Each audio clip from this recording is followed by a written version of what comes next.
May interest talaga si Martin natanggalin si Auntie Claire sa pwesto kasi si Martin feeds off doon sa popularity ni BBM. So if BBM is not popular, ano pang mangyayari kay Martin? So sa interest ni Martin, kailangan talagang matanggal si Claire kasi si Claire talaga yung nagpapababa ng ratings ni BBM eh. Kaso sa interest naman ni Lisa, tangina, wala akong pake. Ang importante, hindi mabanatan yung asawa ko. Ang importante, meron tayong distraction dito. Ang importante, meron akong clown para meron akong cushion. Hindi agad ang bibirahin si BBM, si Auntie Claire muna. Ganon. That's how I see it. Joey, nung ilagay ang WPS sa Google Map, ang ingay ng media, sinakyan ng mga kabilang senador na tumakbo. Pero nung niligay ang Duterte Park sa Google Map sa Netherlands, tahimik ang media. Sabi ni Kono Hamaru. Kaya nga, diba, we should listen to what they are saying. At saka parang, bakit magiging recognition ng, ano ba yung requirements para makapaglagay ka ng pangalan sa Google Maps? Nakakatawa lang kasi si Auntie Claire, meron siyang meron siyang press con dyan noong April 21. Pinagmamalaki niya na magandang balita, makikita na sa Google Maps ang West Philippine Sea. At ayon sa National Maritime Council, Inemilar, nagagaganon si Auntie Claire.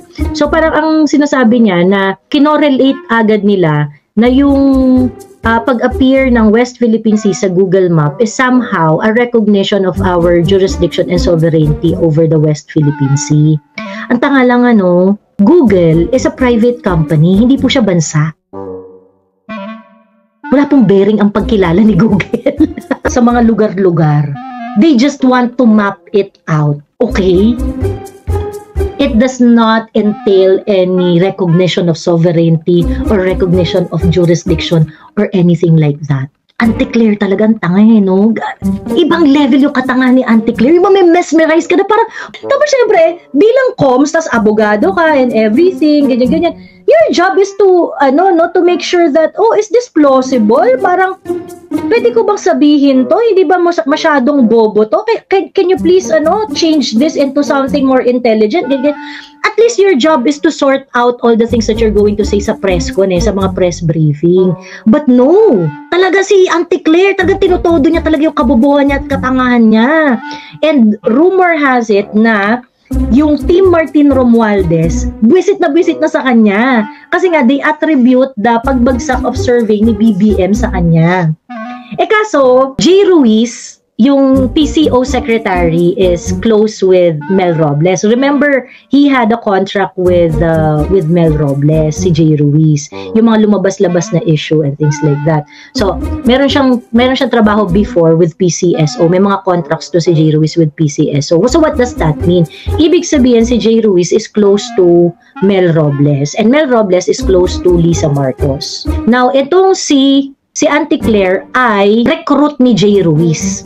So Auntie Claire, we can safely assume that Auntie Claire is on the side of Mamshi.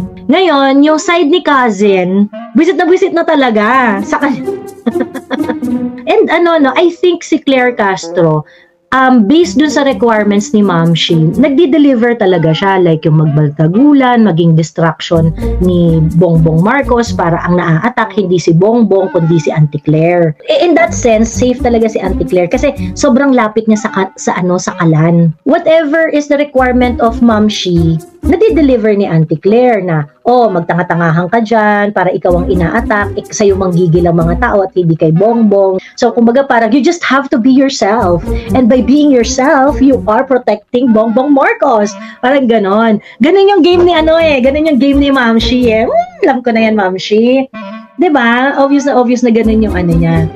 Ako, gusto ko i-document lahat ng gusto ko i-document na lahat ng kabobohan ni Claire Castro. Kasi para tingnan natin, after all this is said and done, pagtapos na itong BBM administration, dapat yung mga kabobohan ni Claire Castro is something that is collated and carefully journaled. So that the future generation will see that we once had a communications officer like Claire Castro. O, diba? Sabi ni Vincent, tama ka, Joey, dahil yan talaga ang playbook nila to divert and distract from BBM. I therefore conclude she's the spin doctor of Lam. Well, diba si Sas, sinabi na rin naman niya noon na ang black propaganda machinery ng administration, diba, nagpangalan pa nga siya si Mel Robles, si TP at saka si Lisa. Yun yung mga assertions ni Sas before, para mga couple of years ago pa yata yun. Ganun. So parang it's not really impossible na she's really hired for that purpose. Kasi kung halimbawa po na survey kayo na tong araw na to at kayo'y gutom, sabihin niyo talaga gutom kayo. So, kung isang beses lang kayo masa-survey at nagkataon na ngayon ay wala kayong sweldo o natanggalan kayo ng pagkakakitaan ngayong araw na to, ay talaga sasabihin niyo po, nagutom kayo. The design is very momshi. Dapat magkaroon ng album sa Auntie Claire, the greatest hits of Auntie Claire. Uy, talaga, gagawa talaga ako. Ang na-news talaga, yung mga isolated cases na tulad niyan. Kasi ako po, ngayon, paglabas ko sa bahay, wala naman ako nakikitang saksakan. Pagpunta ko dito sa palengke, wala naman ako nakikitang snatching. Parang gagawa talaga ako, promise. Kasi parang tangina ni Auntie Claire. Nag-aral ka ng abogasya tapos ganyan ka katanga. I can't believe it. I really can't believe it. Yung patunayan daw na yung road ba o yung bridge ay walang kinalaman sa'yo. Ayun ang sinasabi ng mga kritiko. Ilagay lang sa PhilHealth, ibuhos lang ulit doon. Bakit kailangan ilagay pa sa iba? I-prove lang nila na nagamit hindi para sa connected sa health. Yun lang. Kung hindi siya connected sa health, it can be questioned. Pero kung lahat yan connected sa health, let's say po, halimbawa, nandoon yung pasyente, hindi makatulay. Walang road. So, ito bang pondo na to na napunta na sa National Treasury? Paano kami makaka-reach doon? We have to use some funds na para maiabot at health connected yun kasi yung mga tao nandoon sa lugar na yon, hindi yun maaabot ng PhilHealth. Parang hindi abogado, parang, huy, ante, alam mo na meron tayong batas on technical malversation. Hindi ka pwedeng mag-expand na parang yung slightest connection ng isang bagay to the other is something that you can presume. It's not like that. Because we have this thing called technical malversation, idiot. Na parang, ay hindi, yung tulay ay pang-health din niya. Kasi putang ina mo! Di kasi bagay kay BBM yung matalino at logical na spokes. Dapat kasing bobo niya rin. Galit na galit si Lina Michael. Lang yan, yung naaayon lang sa utak na. Well, yung 20 pesos na bigas, I'm pretty sure, kasi to be fair kay Auntie Claire, mukhang lang rin siya, inaabutan lang rin talaga siya ng script. And this really makes me sad, Kaya nga sabi ko kanina, abogado to si Auntie Claire eh. And with your skill set, ang pinaka pwede mo nang palag doon sa trabaho mo is this what you want to say? Can you please think of a way of how you can say it in a more intelligent way? Yun na lang sana eh. Yun na lang yung yun na lang. I asked Attorney Trixie before, kasi nung nag-Presidential Communications Office siya, cohesive yung messaging at that time. Ngayon, if merong mga parang kakaibang statement, they would eventually correct themselves, ganon. Tapos kinuwento ni Attorney Trixie, hindi kasi may vetting process talaga nung ako yung si Attorney Trixie nasa PCO pa siya, sabi niya, kasi there's really a vetting process. Like for example, if this statement is a statement for the DA, ganyan, you have to coordinate with DA first. Yung basic yun eh. Sobrang basic yun eh. Di ba itong Presidential Communications Office na to, prior Claire Castro pa, mukhang hindi sila nag-uusap-usap ng mga agencies eh. Whenever they have a press release, they just release it based on their own judgment, whether i-release na to or what not, ganyan. But they do not talk to the agency involved with that specific press release. So ilang beses silang nasusunog ng mga sarili nilang statement kasi pag nagsalita yung ahensya, iba naman yung sinasabi, 'di ba? Ilang beses na nangyayari yun na ganon. Kaya nga, parang for me, parang anong kapal ang mukha magsalita nitong mga tungkol sa fake news eh. Kayo nga, hindi kayo makapag-usap-usap ng maayos dyan sa isa't isa. Hindi nga kayo makahanap ng effective mechanism so that all the statements that is coming from the government are consistent and cohesive. Tapos problemahin nyo pa yung fake news na hindi nyo nga maayos yung messaging nyo. If mapapanood nyo yung press con ni Auntie Claire, tinatanong siya na parang, paano po ba yung 20 pesos na bigas? Tinatanong siya about the sustainability, ganyan-ganyan. Ang sabaw-sabaw ng sagot niya. Pagkatapos, kinakayang-kaya talaga siya nung mga journalist doon. And yung mga journalist, ang basic lang ng mga questions niya, tapos hindi ma-answer ni Claire ng maayos. Like, she was saying something about, ang tawag dito, ang 20 pesos na bigas, plano talaga ito hanggang 2028, ganyan-ganyan. At talagang layunin natin na sa susunod, hindi na natin kakailanganin ang tulong ng LGU, ganyan-ganyan. Nagtanong yung reporter, sabi ng reporter, hindi po ba nasa implementation nito, kailangan naman po talaga ng tulong ng LGU. So, bakit po nyo sinasabi na ang goal ay hindi na kailanganin ng tulong ng LGU? Ay, nagpatumbling-tumbling na si Ate Claire, kung ano-ano na, ay, magtulungan po tayo, ganyan-ganyan. Iba ka, Ate Claire.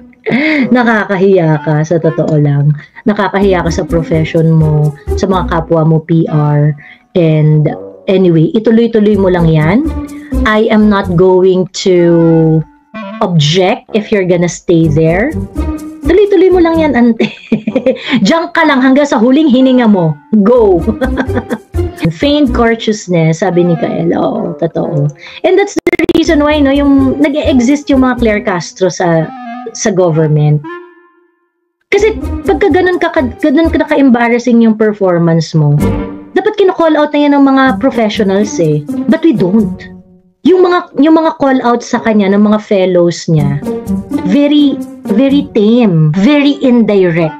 Yung wala talagang pangil. So ngayon, kung kunwari, parang hindi naman kayo galit, acceptable naman pala sa inyo yung ganitong klaseng katangahan,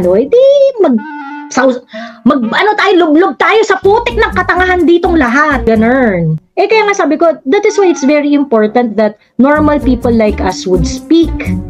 Kasi, kailangan, pag merong hindi maganda, hindi talaga maganda. And we have to explain why hindi maganda yung certain performance ng public official. And it has to come from our POV. Diba? Yung ordinary people POV. And yung ordinary person's POV, ganito po talaga kami magkwentuhan. Pag nakikita namin yung mga katangahan nyo dyan sa kabilang bakod, diba? Dyan sa bakod ng kapangyarihan, kami dito sa bakod ng mga ordinaryong Pilipino, putang ina. Pag nagsasalita si Auntie Claire tungkol sa transfer ng PhilHealth Fund sa mga roads at infra projects, tapos i-correlate niya na yun ay health expenditure, saka kumukuha ng kapal ng mukha mo, Auntie Claire, para mag-surmise ng gano'n. Tangina. Abogado yun And ang weird dyan is that the BBM-led government bask in it. Diba? They don't see anything wrong with it. Ganyan. Kaya nga parang, buti pa si Martin nakikita niya. Yung grupo raw kasi, yung Martin side daw kasi ng BBM administration, talagang ayaw na nila. They are pushing for the removal of Claire Castro. May interest talaga si Martin na tanggalin si Auntie Claire sa pwesto kasi si Martin feeds off doon sa popularity ni BBM. So if BBM is not popular, ano pang mangyayari kay Martin? So, sa interest ni Martin, kailangan talagang matanggal si Claire kasi si Claire talaga yung nagpapababa ng ratings ni BBM Ganon. Kaso, sa interest naman ni Lisa, putang ina, wala akong pake. Ang importante, hindi mabanatan yung asawa ko. Ang importante, meron tayong distraction dito. Ang importante, meron akong clown para meron akong cashen. Hindi agad ang bibirahin si BBM, si Auntie Claire muna. Ganon. That's how I see it.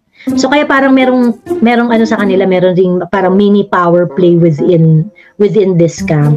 Is it enough for them to fall down? I don't think so. Tingin ko baka ano lang yan, baka yung parang back and forth lang nila yan. But at the end of the day, this group of people, Martin, BBM, and Lisa are going to support each other hanggang dulo. Ganon.